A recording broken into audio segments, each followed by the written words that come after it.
एक दफा का जिक्र है। एक प्रस्कून जंगल के बीचों बीच एक नन्ही लोमड़ी रहती थी जिसका नाम फीलिक्स था। फीलिक्स को एक अजीब सी मुश्किल थी। वो झूठ नहीं बोल सकता था, जरा सा भी नहीं। जहां बाकी लोमड़ियां चालाक और मुकार समझी जाती थीं, फीलिक्स सच बोलने के लिए मशहूर था। क्या तुमने आखिरी ब्लूबेरी भी खा ली? उसकी माँ पूछती है। हाँ, फीलिक्स शर्मिंदा होकर कहता। वो बहुत मजेदार थी, रख ही नहीं सका।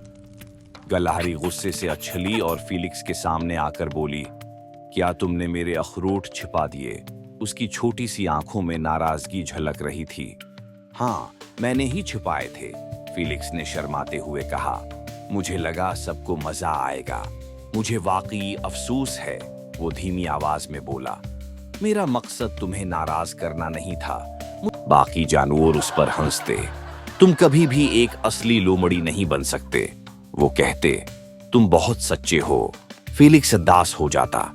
शायद मेरे अंदर कुछ कमी है, वो दरख्तों से कहता।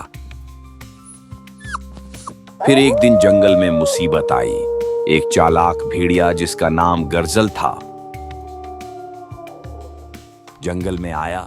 वो बोला, मैं सिर्फ दोस्ती करने आया हूं, और मुस्कुराकर अपने दांत दिखाने लगा। लेकिन फीलिक्स को अंदाजा हो गया कि कुछ तो गड़बड़ है।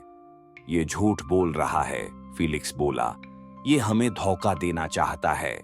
जानवरों ने आंखें घुमाकर कहा, तुम तो हर किसी को झूठा कहते हो। तुम बस हसद करते हो क्योंकि वो होशियार है। इसी रात वो खरगोश के बल में घुसकर किसी को पकड़ने की कोशिश करने लगा। लेकिन फीलिक्स तैयार था। उसने पूरे जंगल में निशानियां लगा दी थीं और जानवरों को खबरदार किया था।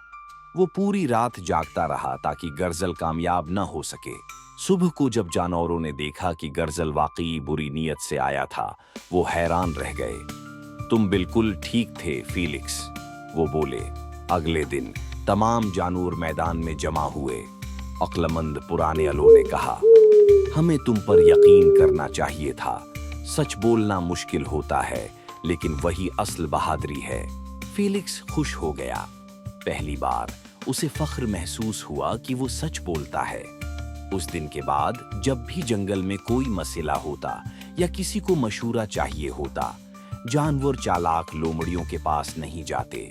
वो सीधे फीलिक्स के पास जाते, जो कभी झूठ नहीं बोलता था।